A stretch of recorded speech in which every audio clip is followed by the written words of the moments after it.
Hello, ladies and gentlemen. I want to welcome you to our second lesson here on the Age of Exploration.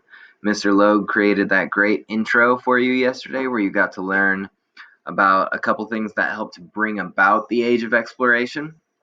And today we are going to first review a little bit of what he talked about yesterday, and then we are going to be taking a look at what life was like for the people on board these ships during the Age of Exploration. Because what Mr. Logue talked about yesterday and what you may know about the Age of Exploration in general is that there were these great explorers and they went on these epic journeys and they found these new worlds and they created new trade routes, but as we'll learn today, it was not all peaches and cream. In fact, there were no peaches involved at all and probably not any cream either. All right, now, as a review of yesterday's lesson, Mr. Logue talked about the importance of the Silk Road.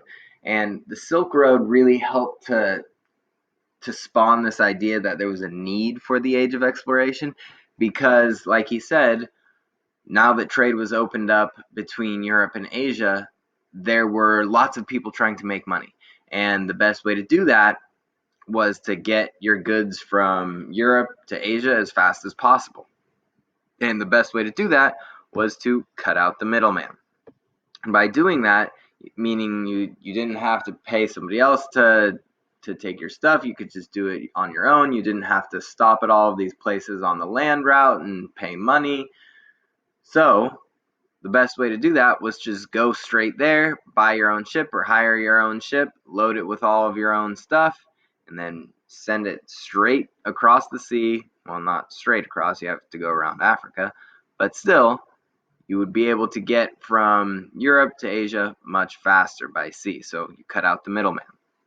Now, some of the important figures that Mr. Logue talked about yesterday were the importance of sponsors, were people who would sponsor these journeys so that they could, again, make money. They would sponsor people to go on these trips for them, to bring back goods or to take goods to and from these different locations. Some of the other important figures that Mr. Logue talked about were Prince Henry the Navigator, a Portuguese nobleman who founded a school of navigation and really kind of helped to propel Portugal out in front of all of the other European nations when it came to the Age of Exploration. Talked about Bartholomew Diaz, who was the first European, Portuguese man, to sail around the tip of Africa successfully. And we discussed Vasco da Gama, the first European to make it all the way from Europe to India and back again. It was also mentioned that the caravel and astrolabe were incredibly important for sailors traveling long distances. The caravel, while not a new ship, was kind of redesigned to become an ocean-going vessel that could travel these much longer distances. And we're going to look at some of the things today at what allowed these ships to travel these long distances. And we also talked about the astrolabe, how you have to use this type of navigational tool if you want to travel long distances away from land, away from shore. All right, now let's go ahead and move into our new content. Like I said, we are going to be discussing the caravel, but more specifically, what life was like on board these ships. And while we see these portraits or these self-portraits of captains and they're standing in a regal pose and they've got a fancy hat on and there's probably a gilded sword at their side that they've never used and they're holding a parchment or a map and they look very regal and fancy. The truth of the matter was that these journeys were incredibly dangerous and smelly and stinky, and while the captains had it better than the crew, they didn't have it that much better. It was still dangerous for a lot of captains to go on these journeys. All right, so first things first, boat life in general, I mean, it was not easy. Sailors were constantly working the entire time. They were basically on call 24/7. And these trips could often take, well, definitely took months, sometimes even years.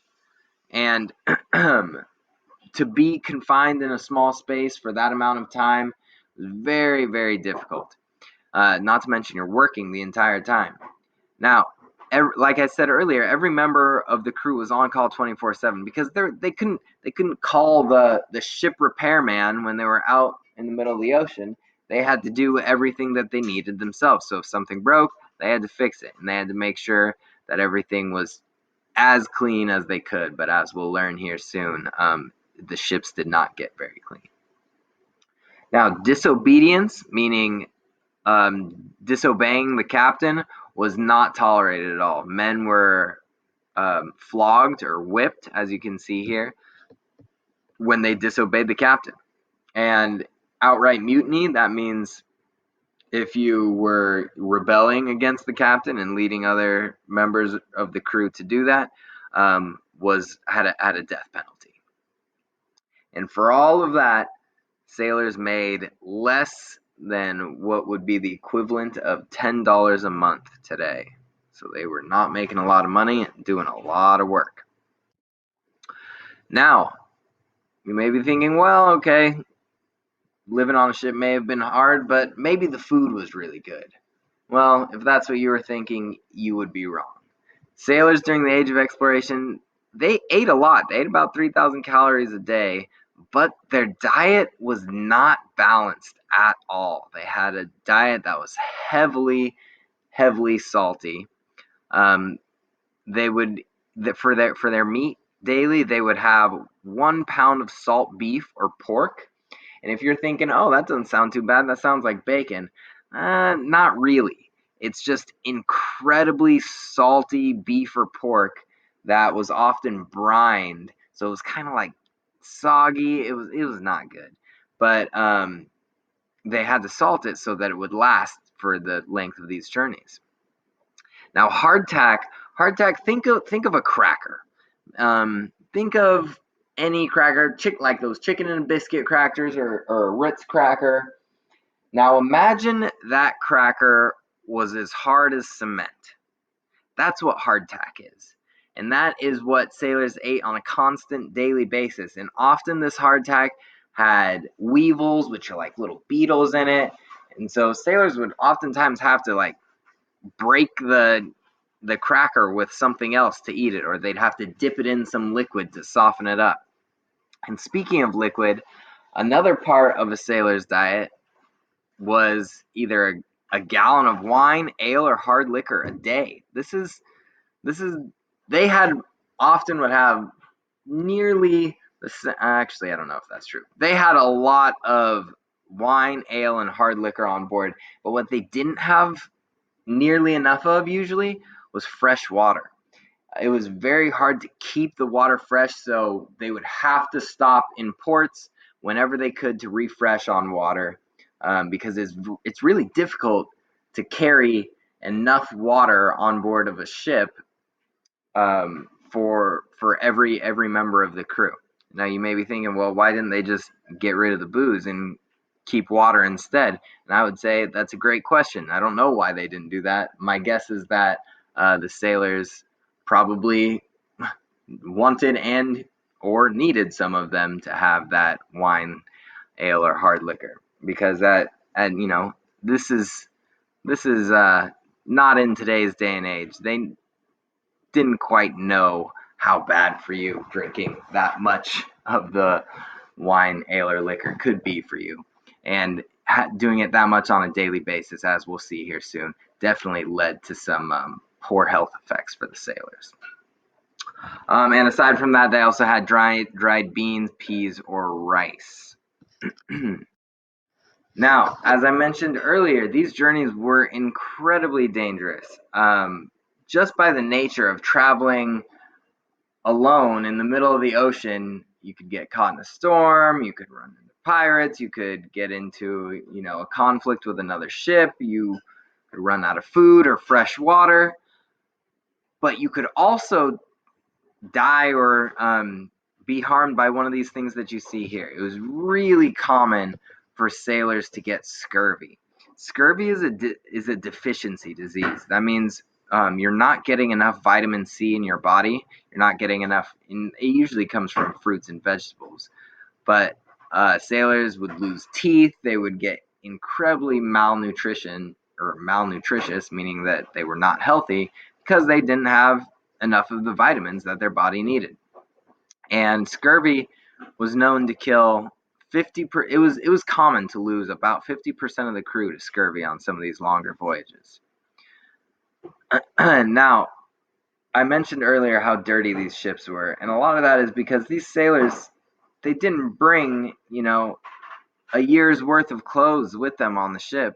They had one, maybe two pairs of clothes, and they didn't get washed very often. Sailors sometimes thought that living with grease and sweat on you helped to protect your body from the elements like the wind or the rain. So they were incredibly unhygienic. They were very dirty, disgusting, and probably, actually, definitely really smelly. Now, aside from that, rats, lice, and again, back to the foul drinking water, helped to spread diseases like typhoid. And if it was bad water, they could get cholera. These are diseases that killed sailors often on all of these trips.